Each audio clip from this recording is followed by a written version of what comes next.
Have you ever been told that you should change your thoughts to change your life, or that you should just think positive, as if it was that simple, right? But what if you didn't have to change your thoughts to change your life? After all, it's not like you choose which thoughts pop into your head anyway. What if I told you that instead of changing your thoughts, you just had to change your relationship to your thoughts? That's what I'm going to teach you how to do today using my very favorite psychological theory, acceptance and commitment therapy, or ACT. I'm Dr. Paula Friedman. I'm a licensed clinical psychologist, and I'm the owner of Humankind Psychological Services.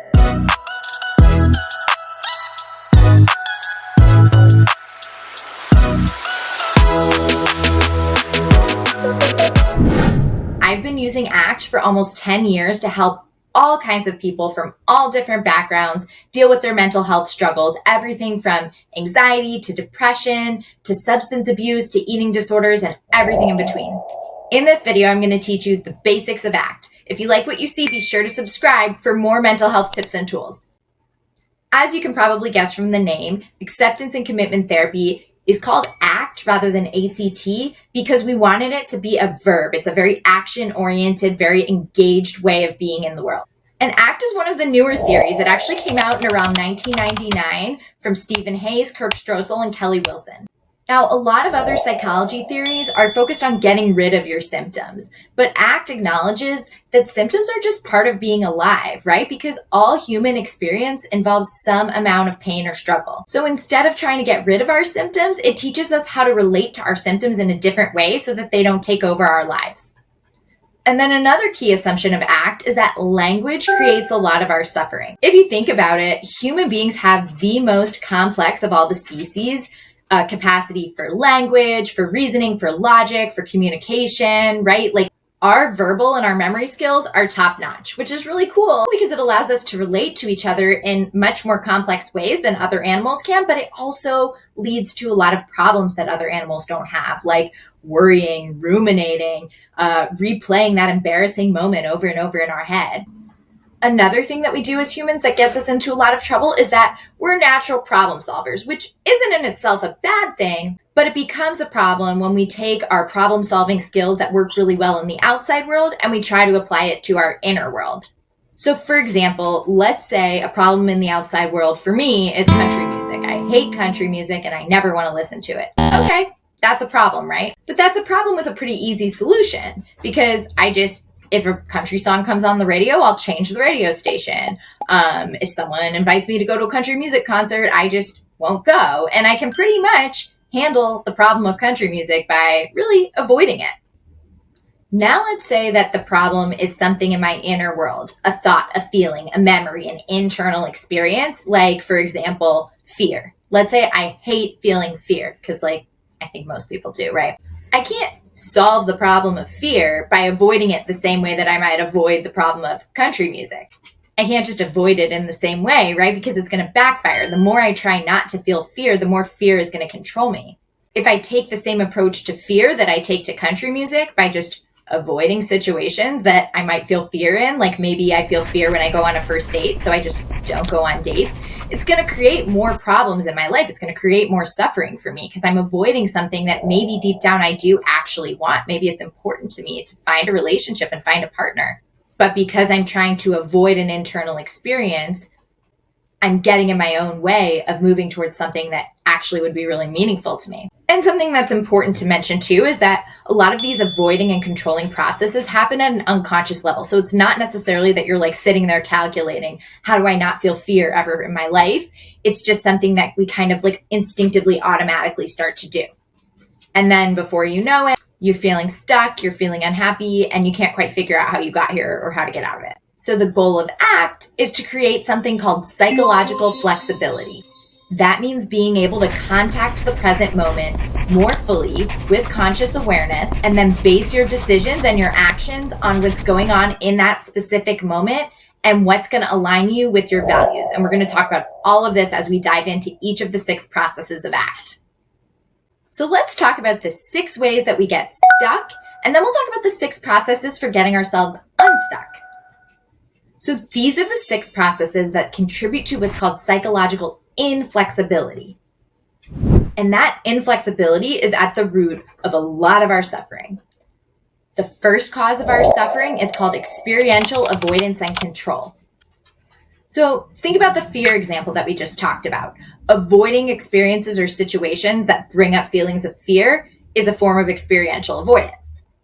Another strategy that a lot of people try to use to manage the emotions that they don't want to feel is called experiential control. So let's say instead of just avoiding going on first dates because I don't like the fear that I get when I go on them, I take a shot of tequila. And when I take a shot of tequila, I feel relaxed. I don't feel fear anymore. So I feel like I've controlled my fear. The problem is now I'm relying on tequila to get through my situations that cause me fear. And maybe that works for something like a date, but what if I also feel fear when I speak up in work meetings? Am I going to take a shot of tequila every day at work?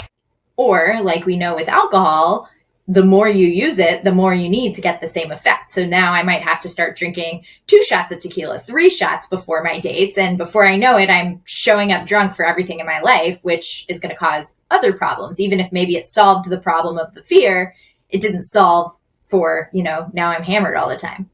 So experiential avoidance and control are ways that we try to get rid of or prevent unwanted thoughts and feelings, and they tend to end up backfiring. One easy way to understand experiential avoidance and how it doesn't work is to tell yourself, okay, for the next 20 seconds, think of anything in the whole world except for a purple elephant. Ready? You probably already thought of a purple elephant and it hasn't even been more than 2 or 3 seconds, right? Because the more you try to not think a thought or not feel a feeling, the more that feeling or thought intrudes upon you and controls you. So it doesn't really work. The second way that we cause a lot of suffering for ourselves is a process called cognitive fusion. Cognitive fusion is really just a fancy way of saying that we get too attached to our thoughts, too stuck in them, and we start to see them as truth with a capital T or facts rather than just random ideas that our brain gives us. Like maybe I have the thought that everybody's laughing at me right now. And instead of holding it lightly and being like, that's one possibility, but that might not really be what's happening, I treat it as automatically true. I completely buy into it. And now I'm upset because that's upsetting if everyone's laughing at me.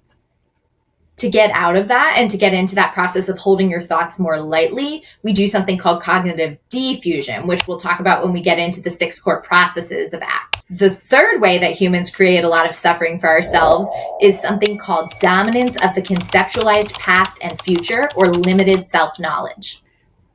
And I know that's super jargony, so I'll break it down for you. So think about those first 2 stuck patterns that we just talked about: experiential avoidance and control and cognitive fusion. When we're doing those things, there's not a lot of flexibility for how we interact with the world. If I'm avoiding going on dates because of fear, or if I'm drinking alcohol to try to cope with my fear and my brain's telling me that I'm a total loser and I'm never going to find love and I believe it, it's going to be really hard for me to consider any alternatives, or maybe think to myself, like, maybe I'm not a loser and maybe I won't always feel fear on a first date just because I have historically.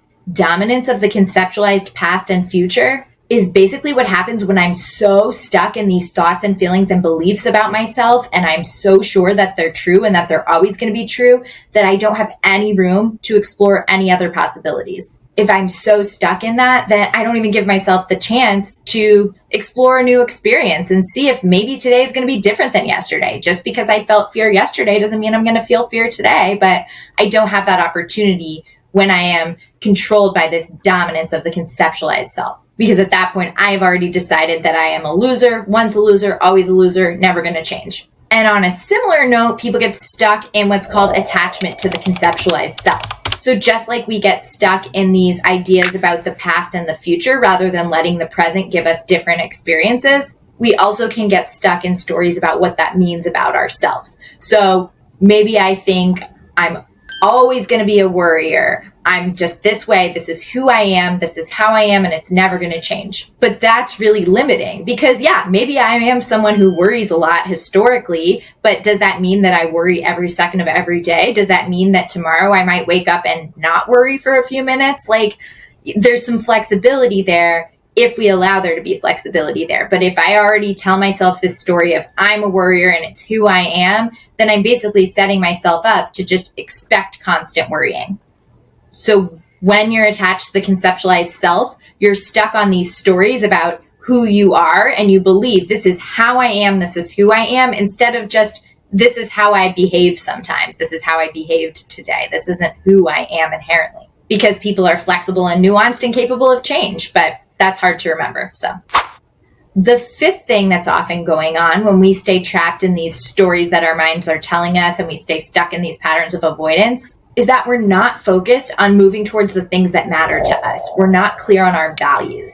You've probably heard the term values before. In ACT, values refer to the qualities and the characteristics that you want to embody. Values are the things that you want to stand for as a person, like honesty, integrity, love, kindness, things like that.